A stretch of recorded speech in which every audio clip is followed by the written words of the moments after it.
everyone. My, wasn't that an experience for us all to hear? Thank you, Carrie Kennedy, for sharing that beautiful story with us. We feel like we are part of history just hearing the telling of it. And Madam Chair, Linda, thank you and congratulations for having such a wonderful tribute to John and Lillian Miles Lewis. Fred Humphreys, thank you for getting the crowd rolling here tonight, overcoming your shyness. Many more of my members will be coming in, but we have votes tonight, 22 votes tonight. So on behalf of all of them, I want to extend greetings to you. What an honor to be here with you to celebrate the inaugural gala of the John and Lillian Miles Lewis Foundation. Again, I would be thanking Nikema Williams for her wonderful introduction and her leadership following in John Lewis's footsteps in Congress. I'm sure she'll be here shortly. And how special it is to be here with John Miles Lewis, John's dear son, of whom he was most proud. So lovely to be with you. Yes. For those of us who knew and loved John, I served with him in Congress for over 30 years. We were friends and colleagues all that time. We knew John and loved him and his partner in love and service, Lillian. It is so moving to see their legacy carried on by this incredible organization. Thank you all for making it possible. Channeling John's moral clarity and civic duty, the foundation is welcoming a new generation into our democracy. By bringing together young people for conversation and service, you are helping to shape our nation's future leaders in John's values. In doing so, you're building the beloved community of which John dreamed in carrying his legacy to a love in action. Thank you all for being a powerful voice for peace, truth, and justice. John Lewis was a titan, we all know, of the civil rights movement, a thundering voice for justice in the House, and a hero of our history. John transformed our nation with his vision, his courage, and his persistence. From lunch counters in Nashville to the Edmund Pettus Bridge in Selma, from the steps of the Lincoln Memorial to the floor of the House of Representatives. His extraordinary sacrifice and indomitable spirit made him revered in both sides of the Congress, in both sides of the aisle, and all across the world. As we all know, his lifelong insistence was in making good trouble. We had the masks, the T-shirts, the hats, good trouble. Anybody have one of those? My kids have more than that, okay? He has moved our nation closer to the more perfect union and inspired a generation to carry on his cause.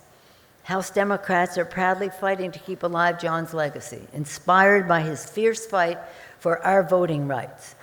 The Democratic House passed historic voting rights legislation. One of these bills, the For the People Act, John wrote the first 300 pages of it before he passed. And one of these bills bears his name, the John R. Lewis Voting Rights Advancement Act.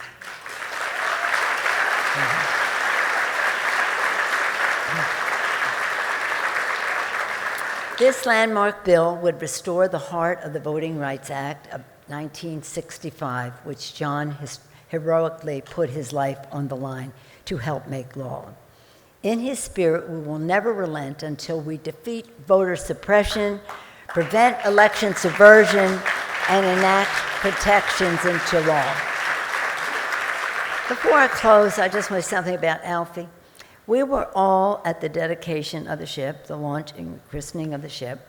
Alfre was the sponsor. We didn't really know exactly what that entailed, but she set the standard for all sponsors for all ships evermore. John knew what he was, as he always did. He was a perfectionist. He knew exactly what would work the best, and Alfre worked the best. Thank you, Alfre, for lifting our spirits that day. Oh, they were sad that John could not be with us. But that day was so remarkable, and some of us who had the privilege of speaking, we kept thinking the same thing.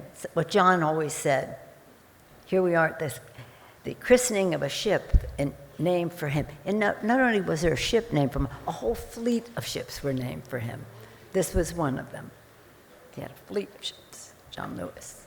I used to tease him and say, I've never even seen you vote for a defense bill, and now you have a fleet of ships.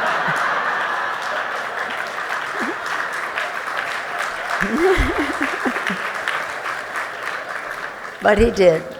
He reminded me of certain occasions. But at that time, we were all reminded of what John used to always say. We may have come to America in different boats. No, that's what he said. He said, we have come to America on different ships, but we're all in the same boat now. And so,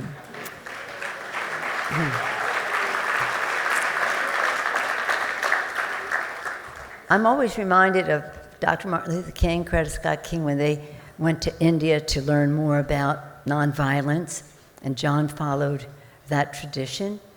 In Sanskrit, the language of Mahatma Gandhi, the word for nonviolence is satyagraha, and it means it means two things. It means nonviolence, and it means insistence on the truth. Is that the perfect word for John? Nonviolently insisting on the truth, whether at a lunch counter, whether crossing a bridge, whatever it was, insisting on the truth. And he did that his whole life in the Congress, insisting on the truth. Our beloved John Lewis devoted his life to nonviolently insisting on the long unrealized truth at the heart of our nation, that all of us are created equal. While we deeply miss John,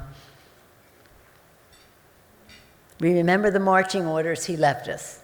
Speak up, get in the way, and make good trouble until we achieve a more perfect union. So through the work of the foundation, through the work of our efforts in Congress, and through our actions in our everyday lives, let us pledge to carry on John Lewis's mission and Lillian's, and build a future worthy of his legacy. Thank you all very much for affording me the opportunity to extend greetings from the Congress. Thank you so much.